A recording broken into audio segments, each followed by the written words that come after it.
Dans le dernier épisode, j'ai fait mon premier trade gagnant sur FTMO et cette semaine on va voir si c'était un coup de chance ou si je l'ai vraiment mérité.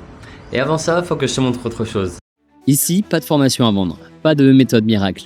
Moi, c'est Alexis. Il y a quelques mois, j'ai décidé de quitter la France et toute ma vie pour repartir de zéro. Je veux juste réussir en mode digital sans rien vendre à personne. Bienvenue dans The Journey.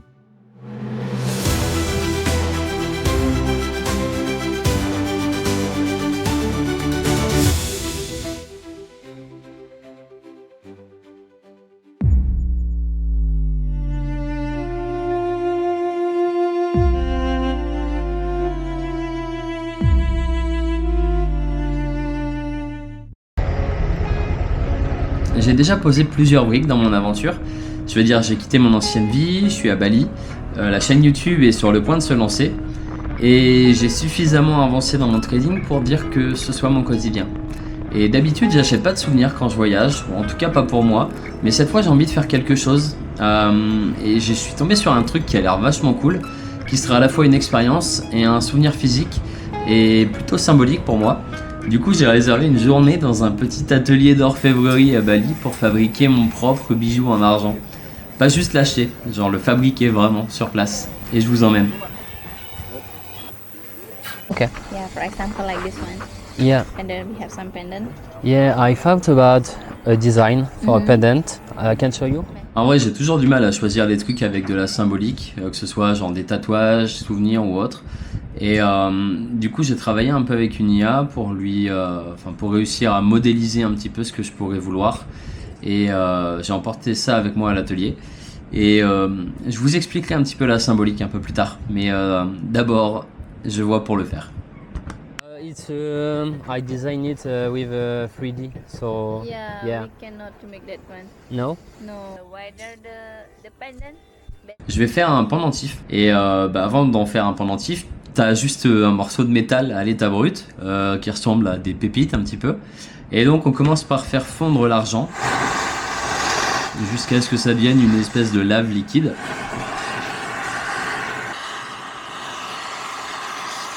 On le verse dans un petit moule pour former une barre et on le plonge direct dans de l'eau pour le solidifier et pouvoir le travailler ensuite. En gros, c'est assez simple, hein, mais c'est marrant parce que tu passes vraiment de quelque chose de totalement informe à quelque chose que tu peux enfin travailler. Thank you. Une fois que tu as la barre, tu n'as toujours pas un bijou, donc on va la faire passer dans une sorte d'engrenage, ça s'appelle un laminoir, et ça va permettre de l'écraser et de l'allonger petit à petit. Et en fait, à chaque passage, la barre elle va devenir plus fine, plus plate, jusqu'à atteindre la largeur et l'épaisseur que je veux pour faire mon design. Et donc en gros, tu prends un bloc brut, tu l'étires dans une direction claire. Et en fait, c'est marrant, c'est un peu ce que j'essaye de faire avec moi-même en ce moment. Quand la plaque a enfin la bonne largeur, on peut attaquer la vraie forme. Du coup, on va tracer, mesurer, on commence à découper exactement le visuel que j'ai en tête, que j'ai présenté. Et puis on va souder les pièces une par une.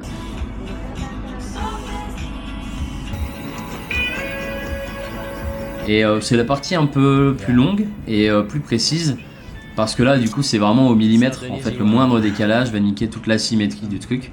Donc là, t'es plus dans le gros travail, mais vraiment dans le détail et la patience. Et donc on prend le temps de mettre chaque trait à sa place, de discuter aussi. Et il m'explique beaucoup de choses qu'il fait. Pour les parties un peu plus minutieuses, il est fait parce que j'ai vraiment pas la main d'un bijoutier. Et mais voilà, on travaille pour que mon symbole ressemble vraiment à ce que j'ai décidé et pas à un truc à peu près correct. Une fois que la forme est posée, il manque encore ce qui ajoute un peu plus d'importance pour moi, c'est ce qu'on va écrire dessus. Et donc j'ai choisi quelques mots que je vous expliquerai à la fin.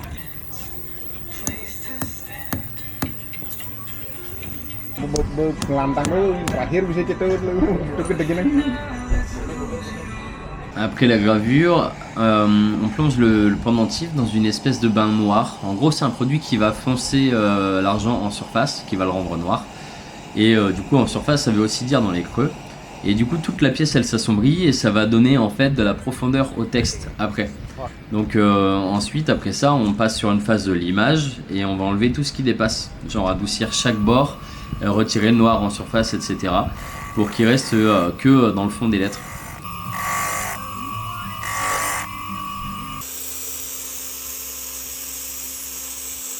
Là en fait j'aime bien la symbolique aussi du truc. Tu gardes les traces profondes, mais t'enlèves tout ce qui est agressif en surface et un peu coupant. C'est un peu ce que je fais en ce moment avec mon passé. Tu gardes les marques, les leçons, mais t'enlèves tout ce qui coupe encore pour rien. Et puis on termine par un dernier polissage qui va donner vraiment la brillance finale. Et en fait tu passes vraiment d'un métal brut à un pendentif qui reflète la lumière et tout, avec les lettres en creux bien nettes, bien lisibles. Et à ce moment-là, je me dis un truc simple en fait. Ce pendentif, je ne l'ai pas acheté dans une vitrine, je l'ai fondu, je l'ai allongé, découpé, limé, gravé, et avec toutes les imperfections qui vont avec. Alors voilà le final, il est pas parfait, loin de là, mais je l'ai fait moi-même et au final ça lui apporte encore plus de symbolique. Les choses n'ont pas besoin d'être parfaites pour fonctionner, et ça j'ai du mal à le retenir parfois. Je t'explique rapidement la symbolique, sans rentrer trop dans le détail, mais le triangle c'est la structure la plus stable qui existe, que ce soit en architecture, dans la nature, dans les symboles. Et c'est aussi la forme du feu, de l'élévation, tu vois, du passage d'un état à un autre. Et du coup, ça colle parfaitement à ce moment-là de ma vie. Le grand triangle, il représente l'équilibre extérieur, le corps, l'équilibre physique, le mode de vie, la discipline. Le petit triangle au centre, c'est le noyau, tu vois, c'est l'équilibre intérieur, le mental, les valeurs, le cadre intérieur. Et en gros, les deux s'équilibrent et se répondent, tu vois, et l'un ne va pas sans l'autre. Et ce que j'ai écrit en bas à ça, au-dessus, le Bahasa, c'est la langue qui est parlée à Bali. C'est Yaman Anyar et ça veut dire nouvelle ère. J'ai pas besoin de t'expliquer vraiment, je pense. Enfin bref, je suis content parce que c'est à la fois un moment que j'ai passé, une expérience et un souvenir physique que je vais garder avec moi, avec une symbolique. Et pendant que je fabriquais ce pendentif-là, ma première semaine complète sur FTMO était en train de me tester pour de vrai. Dans le dernier épisode, je t'ai montré mon premier jour FTMO. Une journée verte à 373 € de profit. Là, on va passer à autre chose. On va passer sur la première semaine complète. Et je vais te montrer ce qui s'est passé jour par jour. Et surtout sans le moindre filtre. C'est ça le but de la chaîne.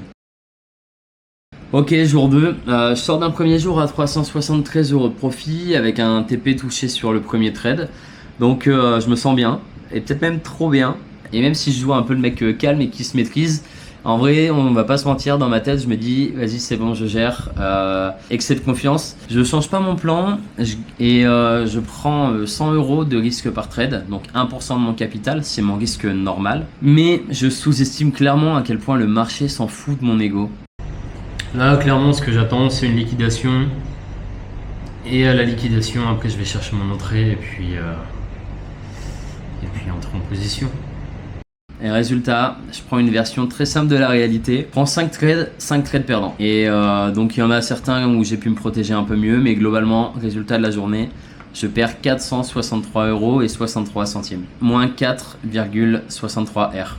Le pire dans cette journée, c'est pas le nombre de pertes. En fait, c'est plus ce que ça réveille parce que c'est là où ça va impacter ta psychologie. La peur de tomber dans des anciens schémas, la tentation de vouloir se refaire, le doute sur la stratégie. Et en vrai, j'ai fini la journée un peu vidée de mauvaise humeur, on va pas se mentir, j'étais trop impacté. Preuve que je maîtrise pas encore assez ma psychologie. Je touche pas le plan, je touche pas la stratégie, je l'ai testé pour ça, donc on verra ce que ça donne demain. Et à voir, demain, est-ce que je reviens propre ou est-ce que je pars complètement en vrille? Bon, du coup, le bilan de la journée d'hier a pas été génial, puisque du coup, j'ai enchaîné 5 stop loss. Ce qui fait que mon compte est désormais passé à moins 1 R, enfin moins 10%. Donc là, je suis à 9900 en solde. Suite aux pertes d'hier, c'est un peu dommage parce que du coup, j'avais des trades qui étaient quand même, enfin, mon trade était quand même bien. Il était bien parti, il a tapé 4,8 R, donc on était vraiment pas loin de TP. Mais malheureusement, la puissance du mouvement n'a pas été assez bonne, ou en tout cas, mon ratio n'a pas été assez optimisé peut-être. Donc là, je me mets devant les graphiques aujourd'hui et on va regarder un petit peu ce qui s'y passe. Donc j'ai attaqué ce premier trade avec le même risque qu'hier, 75 € par trade, et j'ai pris directement une première perte. Donc j'ai gardé la tête froide et j'ai réduit mon risque à 50 € pour continuer d'exécuter mon plan. Je suis re-rentré en position presque directement après, en fait, parce que la liquidation que j'attendais, elle était bien meilleure. Et là, c'était le trade parfait. Il a exécuté son biais parfaitement. Bon, du coup, c'est un peu cliché de ce qu'on peut s'imaginer du trading, mais en attendant que le trade évolue, En soi, j'ai rien à faire, donc plutôt que de poireauter devant l'écran, je surveille sur mon téléphone. Le mouvement est en train de s'exécuter, donc quoi qu'il en soit, je ne vais plus chercher d'entrée après ça, même si je sors, puisqu'on est 1 heure avant la fermeture de marché, je ne pense pas retrouver une entrée, ou en tout cas, j'irai pas chercher une entrée inverse. Donc, je suis tranquillou, en train de bronzer en attendant.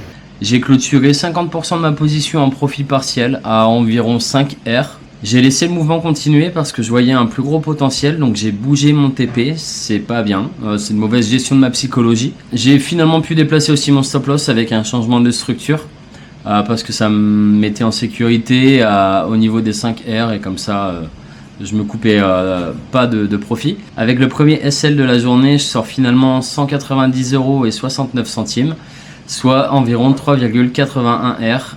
Donc la journée est positive et bien exécutée. Allez, jour 4. Bon, cette journée-là, on va pas se mentir, c'est la journée que personne n'a envie de montrer sur YouTube. Donc aujourd'hui, j'ai pris 4 trades. Le premier trade, j'ai eu un trade perdant, environ 1 R de perte. J'ai enchaîné avec un gain, environ 1 R aussi. Une autre perte avec 1 R et un autre gain avec environ un peu plus d'1 R. Enfin bref, la journée un peu merdique. Au final, j'ai gagné 15,67 €, donc 0,2 R. C'est une journée entière de focus pour le prix d'un repas à Bali. Et encore, un gros repas à Bali. Ce genre de journée, en vrai, c'est un test mental.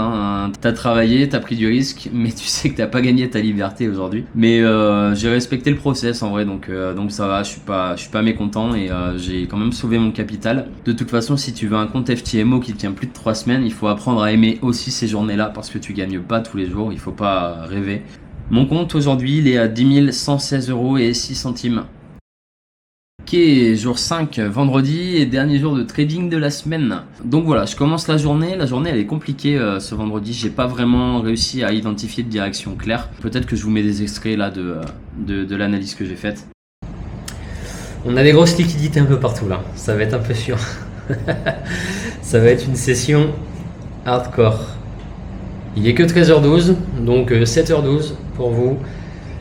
On a encore en soi un bon 50 minutes d'évolution graphique. Donc pour l'instant, je vais laisser ça courir et puis je vais surveiller et refaire un petit point juste avant. Malgré tout, j'essaie de lire un peu les liquidités et les liquidations surtout. Et je commence la journée avec 3 pertes consécutives. Donc premier SL de la journée. Je m'attends peut-être à faire un deuxième SL. Ça sent le stop. Ok, on est sorti. Je vais quand même chercher à rentrer à l'achat. Je prends un trade qui est propre, aligné avec la stratégie et je claque 5 R de profit. Donc trade parfait, il a été touché l'objectif en très peu de temps d'ailleurs. Donc là j'arrive sur un compte à 10 186,34 €. Donc la journée passe de rouge à vert, elle a été vraiment quand même compliquée à trader cette journée-là. Je pense que dès que j'ai pas de vraie direction, il faudrait peut-être juste que je ne trade pas. Là je fais ce qu'un trader parfait est censé faire, donc je ferme la plateforme, je garde mon gain, je protège mon mental et j'attaque la semaine suivante dans les bonnes conditions. Fin de l'histoire, journée difficile mais bien gérée. Une belle leçon de discipline en vrai. Non, en vrai pas du tout. Ça c'est ce que j'aimerais bien pouvoir te dire. La vérité, c'est pas ça du tout. Ce serait du bullshit de te raconter ça parce qu'en fait, la vérité, c'est que ce jour-là, je me suis fait éclater par mes putains de biais psychologiques. Et c'est un peu difficile au niveau de l'ego d'en parler parce que personne n'aime vivre ces biais-là. Mais pourtant, faut dire la réalité. Je pense que 90% des gens qui tradent comme nous, en indépendant comme ça, on est sujet à ces biais-là. Et donc, il faut pas les cacher, il faut les partager. Je me suis cru plus malin que le marché, je voulais pas m'arrêter avec 10 186 € et en gros grappiller seulement 30 balles par jour. Et donc j'ai continué de trader et je me suis cru plus malin, j'ai cru que j'avais compris le marché et je me suis fait punir. Après le 5R, au lieu de couper la journée en positif, j'ai décidé de profiter du momentum, en tout cas j'ai essayé. J'étais plus du tout en train d'appliquer mon plan et j'étais en train de vouloir faire plus. J'ai commencé à enchaîner les trades, un par un, sans laisser le temps à mon cerveau de revenir au calme. Et au total sur la journée j'ai pris 14 trades. Donc tu te doutes bien, j'ai pris les 4 premiers avec 3 pertes, 1 gain. et j'ai pris 10 pertes consécutives. Résultat final de la journée, moins 467,05 € avec environ 50 € de risque par position. En gros, j'ai perdu 8,49 R aujourd'hui. Mon compte est à 9649,01 €. J'avais tout ce qu'il fallait pour finir la journée et la semaine en gain. Au lieu de ça, je l'ai transformé en boucherie. Ma semaine est négative.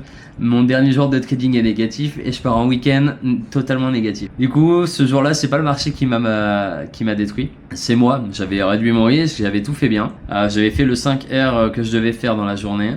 Et derrière, j'ai rejoué des réflexes à la con que je prétends vouloir tuer. Tu vois, je joue le mec équilibre, discipline, etc. Et bah, je suis pas infaillible. donc voilà, c'est pas forcément le plus agréable à partager, mais en vrai je m'en tape, hein, ça fait partie du jeu et je suis encore qu'au début de ce périple. Mais la vérité de toute façon, c'est que 99% des traders passent par là et personne le partage, tout le monde fait comme si tout allait bien. Donc on a dit pas de filtre, alors pas de filtre. Donc voilà, journée rouge pour moi. Maintenant il va falloir que je fasse un bilan ce week-end, que je prenne du recul et que je me remette vraiment dans ma stratégie. Bon, je vais pas te cacher qu'à la fin de cette journée-là, le mental était pas là du tout. Je suis parti vraiment vénère, déçu de moi-même, avec une grosse remise en question, parce qu'en fait ça sert à rien de faire tout ce travail-là si je le gâche derrière parce que je suis pas capable de me tenir et que j'ai l'impression d'être le meilleur trader du monde parce que j'ai fait un trade gagnant dans la semaine. Donc grosse remise en question sur tout le week-end. Je suis allé m'aérer l'esprit et me défouler, j'en avais besoin. Et puis réattaquer la semaine prochaine de plus belle.